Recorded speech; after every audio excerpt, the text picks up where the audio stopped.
Saludos chicos, hoy tenemos la continuación de la otra clase que en este caso vamos a ahondar un poquito a lo que es el concepto de semiótica y la comunicación gráfica virtual. Como primera parte tenemos que para poder relacionar el tema y luego aplicarlo a nuestras carreras técnicas principalmente, vamos a ver algunas generalidades y se ejemplificará en el desarrollo de los contenidos.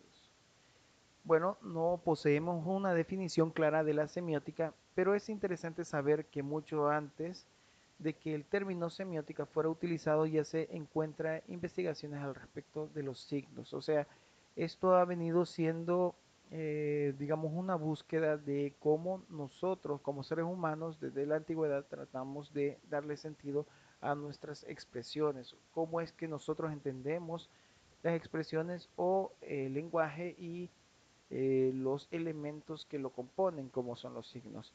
Ahora, estos orígenes se confunden con el de la propia filosofía. Ya Platón definía el signo en sus diálogos sobre el lenguaje. En el diálogo de Sócrates con Crátilo también discute sobre el origen de las palabras y en particular sobre la relación que existe entre ellas y las cosas que se designan. Bueno, la semiología fue utilizada en una de sus aceptaciones más antiguas en la medicina.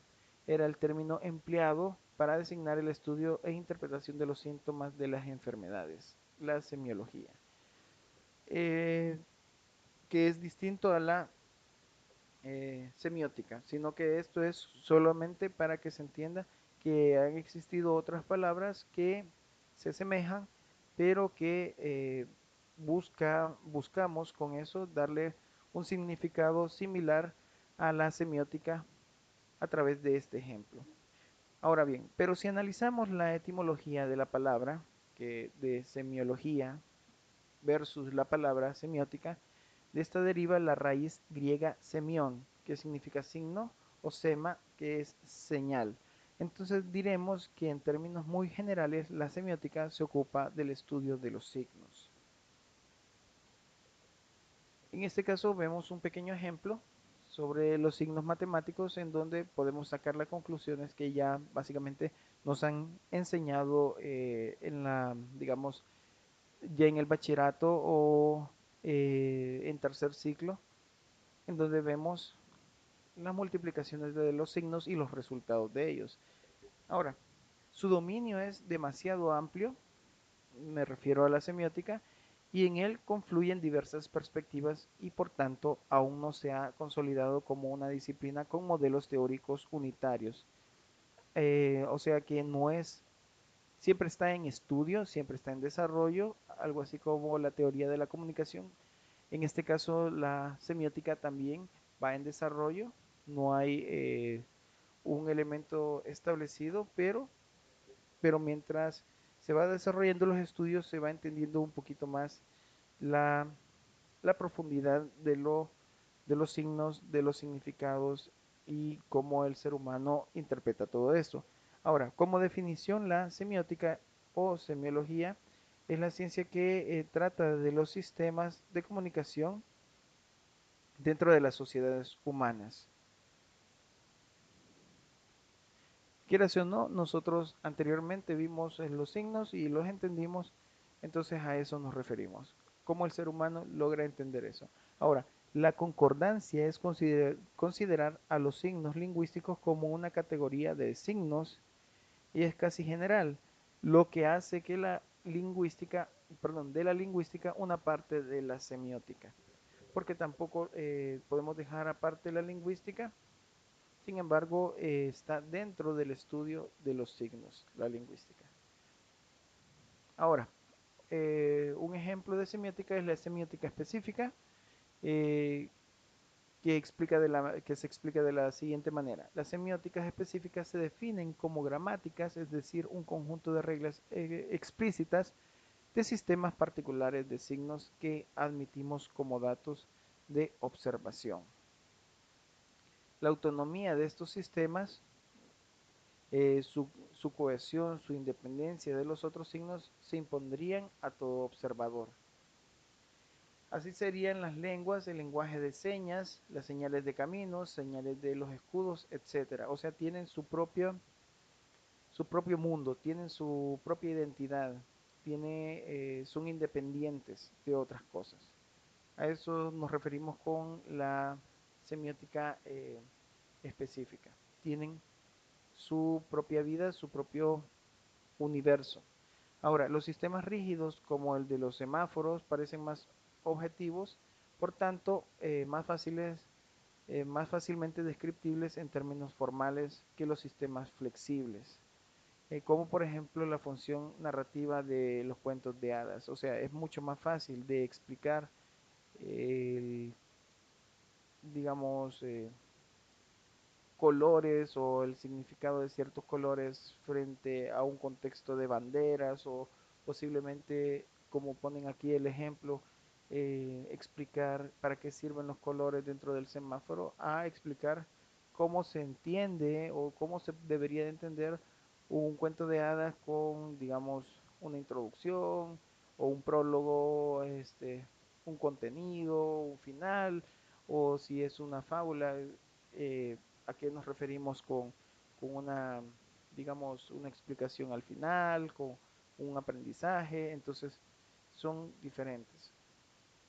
Ahora, tenemos este pequeño esquema en donde nos guía un poquito sobre la semiótica y la lingüística y eh, cómo trabajan en conjunto y de qué depende sobre los signos y sobre los signos lingüísticos para llevar esto, este conjunto a una semiolingüística. Ahora, este diagrama a continuación muestra las relaciones de subordinación entre campos disciplinarios que resultan de las consideraciones precedentes y el conjunto punteado representa los signos que pueden describirse según el modelo de los signos lingüísticos. El presupuesto semilingüístico consiste en pretender que el conjunto punteado coincide con el conjunto de todos los signos.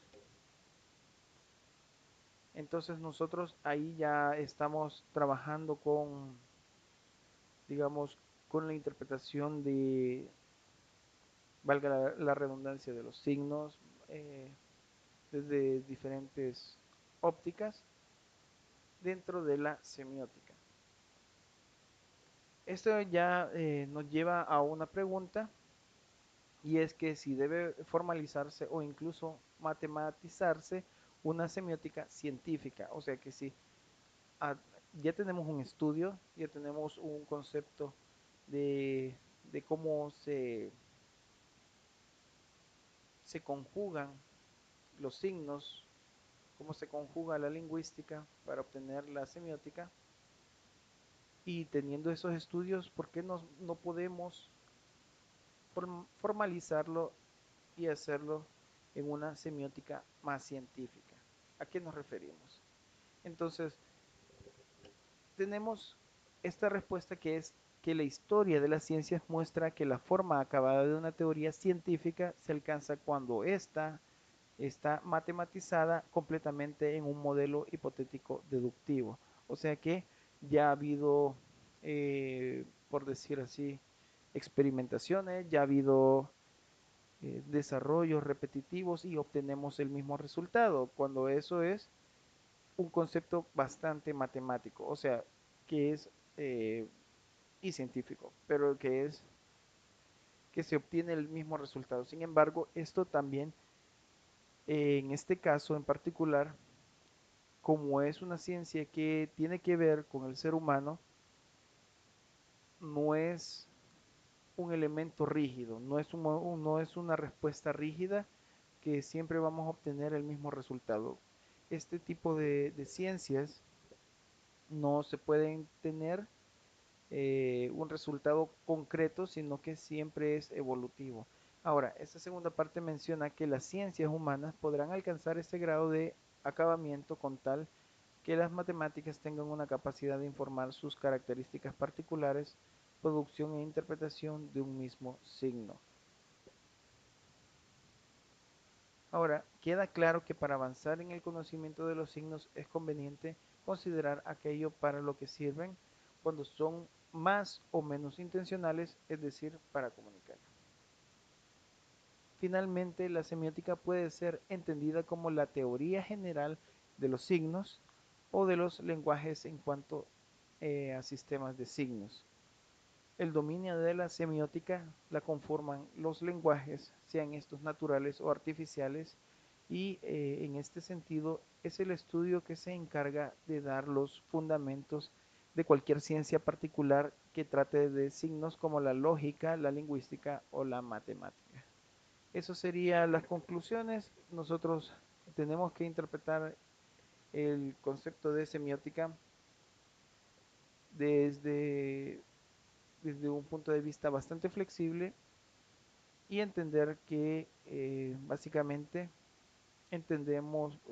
básicamente trabajamos sobre signos y sobre cómo nos comunicamos. ¿Cómo funciona todo esto en nuestra vida secular? Con las interpretaciones que nosotros damos y también cómo nosotros reproducimos o entregamos la información a la otra persona. En nuestra carrera y en esta asignatura en particular, nosotros vamos a tener en nuestras manos la forma de comunicar a través del dibujo, y cómo hacerlo correctamente es a través de eh, entender cómo hacer las cosas correctamente y dar el significado correcto a través de los símbolos correctos, dependiendo de la especialidad que nosotros estemos tratando de plasmar en nuestro papelógrafo. Nosotros no podemos darnos el lujo de querer inventar algo desde cero si la otra persona o las personas a las que va dirigido no lo van a entender. Lo mejor y lo correcto es entender de qué tema estamos hablando, o sea, de qué uso de signos o qué tipo de signos vamos a utilizar para poder darnos a entender de manera mejor, mucho más rápida y concreta a través de la representación gráfica que nosotros vamos a utilizar. Bueno, espero que les haya servido un poco esta información. Eh, en algunos puntos son un poquito complejos, pero tratemos de simplificar esta información de tal manera que entendamos que es importante entender los signos, pero también es importante saber representarlos. Eso es todo, chicos, ha sido un gusto y nos vemos próximamente. Saludos.